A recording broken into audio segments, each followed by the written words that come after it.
Testimony Thursday with Ernisa B. Testimony Thursday with Ernisa B. Testimony Thursday with Ernisa B. And our special guest is... Hi, I'm Alexis Crawford. Thank you for thank you for being here with us today on Testimony Thursday with Ernisa B. And I always ask all of my wonderful guests if you would open us up with a prayer.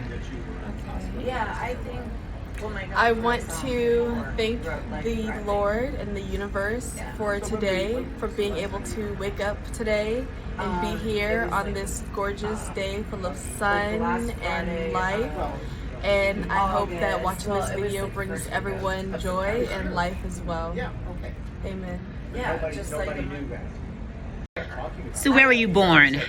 I was born in St. Petersburg, Florida, To Mary, who is now Mary Wooding, and my father, James Simmons.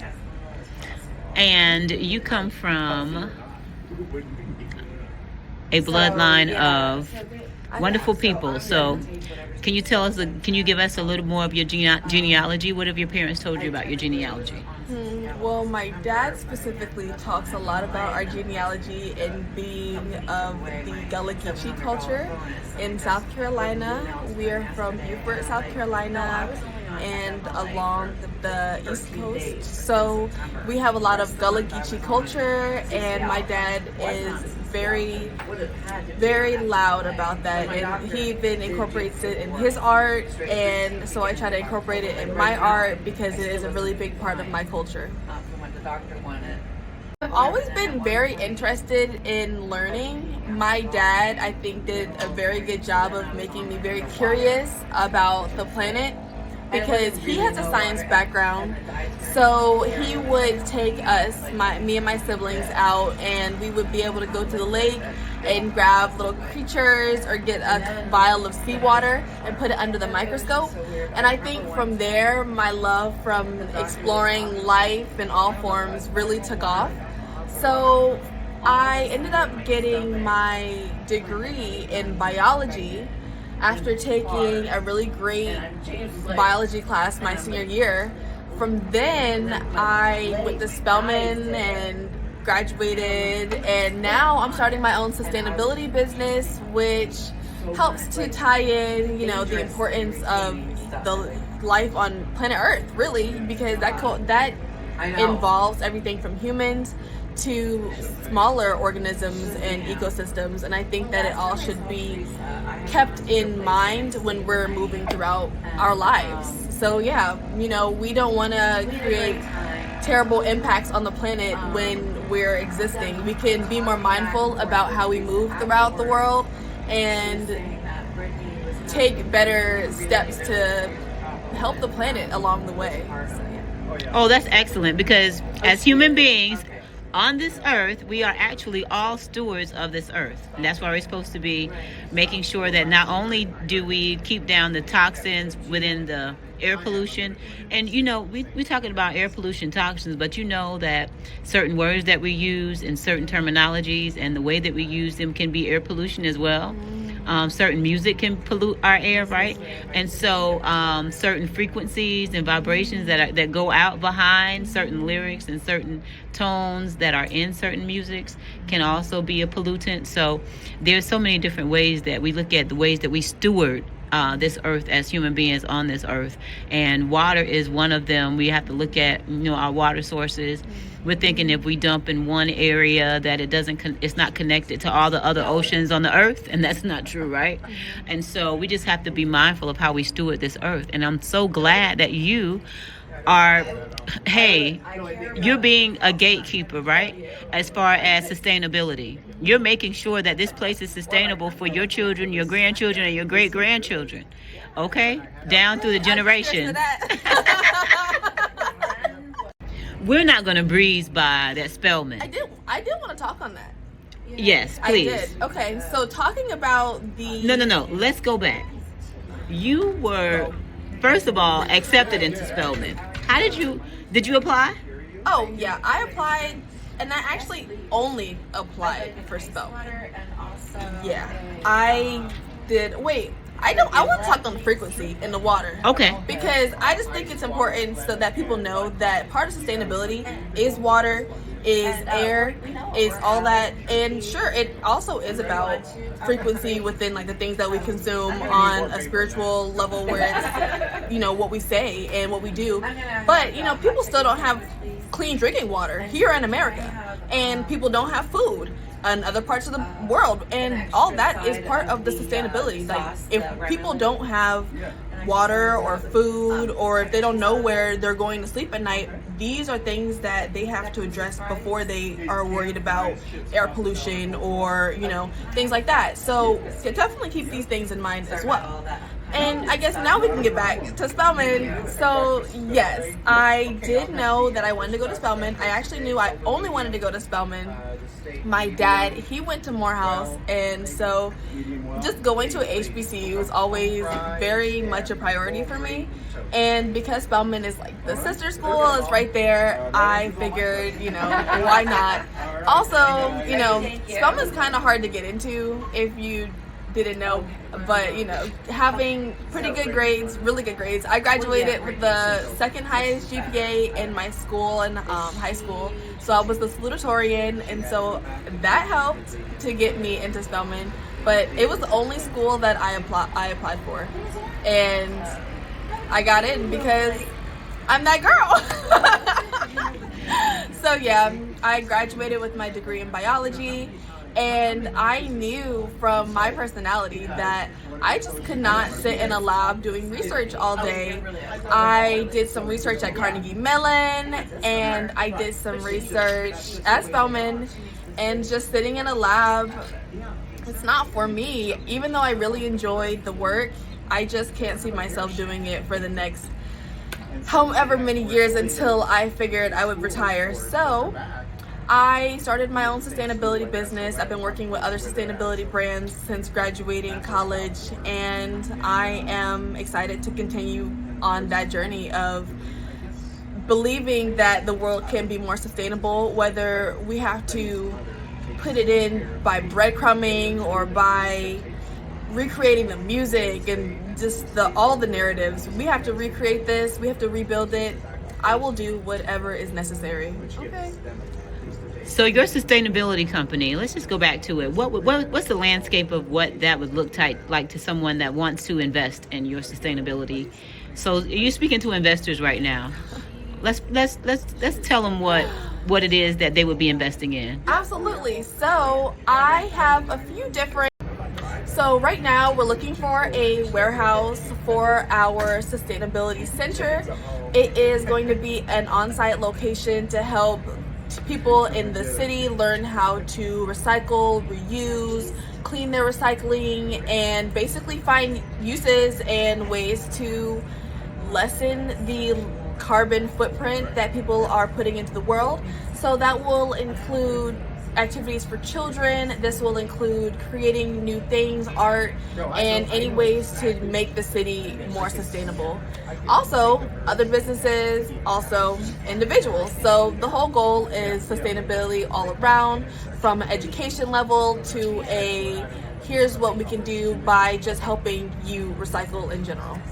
So recyclables, for instance, your warehouses, would they partner with those that already take composite material that break it down, and then they recycle it into spoons and cups and plates and all sorts of things? People have been making furniture. People can take the plastic and make biofuel, plastiline. We have been doing a lot of stuff, just getting rid of plastic, finding ways to reuse it. So yeah, people can do anything with plastic, and it's just a matter of how creative can you get. And that's a big goal of the center, is to be as creative as possible, incorporate as many different minds as possible, because we have the talent, we have the creation, we have the ideas, but we have to bring it all together. So collaboration. Oh, excellent. Thank you so much for sharing that with us. Just want to ask you briefly about, can you share with us what some of your school days looked like at Spellman? I sure can. So starting off with my freshman year, we have the going away ceremony when the parents leave. I remember that was very emotional at first, just having to say bye to my mom for the first time really while going away and being by myself as an adult. But college is not really like by yourself as an adult, but it feels that way, especially that day. So after that, I remember moving into like my dorm and meeting my friends for the first time, my roommate, and how those relationships were built. We always made space for each other, and we always had space for each other to teach each other new things, and we were like making dances, and I joined the step team, and that was really fun to learn. And I have a whole bunch of stepsisters now, which I keep in contact with them because, you know, we're like this. And just all of my friends, mostly my friends from freshman year, I'm still really close with. We just have a great bond, and we're actually planning on doing something next year for a girls trip, so that's gonna be really fun. But yeah, I honestly remember that it was hard. Getting your degree in biology is not easy. So looking back, I can say like, oh wow, you know, that was easy. But in the moment, it wasn't. And knowing that I can say like, oh, that was easy, it almost feels like I'm suppressing how hard it was, because it was a challenge. I remember staying up late trying to get these assignments in, you know. It's not easy, but if you're doing it, you can do it for sure. You get it done, and afterwards you'll be like, oh yeah, that was nothing, and you'll be on to the next. And it's almost like that with everything in life, because now that I'm doing my business, I've actually started business in 2020. So this is my 5th or so year doing business, and now that, you know, you're into it, you understand what you need to do, and you understand that the work just needs to be done. Whether it's you gonna do it or you're gonna delegate the task to be done, it's up to you, but the work needs to be done. So just get it done. So you have a little bundle of joy. What is her name? I don't know if I want to share her name on the internet. I actually don't put her on the internet very much. So you don't have to share her name. But I can say that her name, it did come up. I was 7 months pregnant when I came up with her name, and I had no idea what I was gonna name her, and it just came out of thin air. It just floated into my mind one day, and come to find out, after she was born, I was talking to an older relative of mine, and she was saying how it's actually a combination of my dad's mom and his grandma, of their names, which are Eva and Dolores. So it is actually a really good combination of them, and it was really nice to know that after, because it feels like a real homage to my ancestors. So yeah. Oh, that's excellent. And just share with us a little bit, because there are young ladies that this happens all the time. Like, they go away to college, they date someone, you know, because I grew up on a college campus with my mom. Like, I went to school with her. So you know, women get pregnant in college sometimes. So can you share with us a little bit about your journey? Yeah. So I got pregnant after college. I was graduated for 2 years, and I decided to stay in Atlanta, and then I met my child's father. And, you know, I'll just say this. As a young woman, you do not have proper brain connections until you turn 25. Okay? And you may think that this person is going to show up for you, but you may also not be asking the right questions. You may not be in the right mental space to be making the right decisions. You are not a full adult in your brain yet, as much as you think that you are the minute you turn 18. Just know that you don't have everything figured out, and you need to rely on external sometimes to have like a counsel on people who you can go to, and get people vetted properly to help you, because you're not always, you know, and you should be that person for other people too. So with that said, do your due diligence to properly vet people, especially before you decide to have any children with them. Make sure that you are married if possible, if that's your choice, before you decide to have any children, because that is a big consideration. As a single mother who is holding it down, I must say it's not easy, but it can be done, and it is done all the time. And also keep in mind, if it is too late, remember this, because this is what helped me a lot, is you can become a single mother in any situation. You could be married and become a single mom. You could be 40, 50, 60 and become a single mom. You could be a single mom anytime for any reason. And so don't feel bad about it. Don't go beating yourself up, because it happens to anyone, and it has happened for so many years. So long. And if they can do it, you can do it too. Okay? You just have to work a little extra hard, but we can do that. As mothers, we can do that. So we just have to do it. And also, you know, if you need some help, please go get some help, because we hear about mental health and mothers, and it's such a shame to see and hear what happens. So please, if you need therapy, go get some therapy. I had therapy. When I found out I was pregnant, I went and got therapy, because it's so important for me to not pass down generational traumas, you know, pent up emotions, anything that I may be feeling, anything that could have been wrong with me. I did not want to pass anything down to the baby. And therapy isn't always about just talking to someone. It's about bringing things that may be affecting your subconscious to the conscious, because when you're not aware of why you're doing something or how something may be affecting you in the past, then you're not seeing how it's playing out in the present. So being aware and talking to someone and being able to get things off your chest, it's all going to help you if you need it.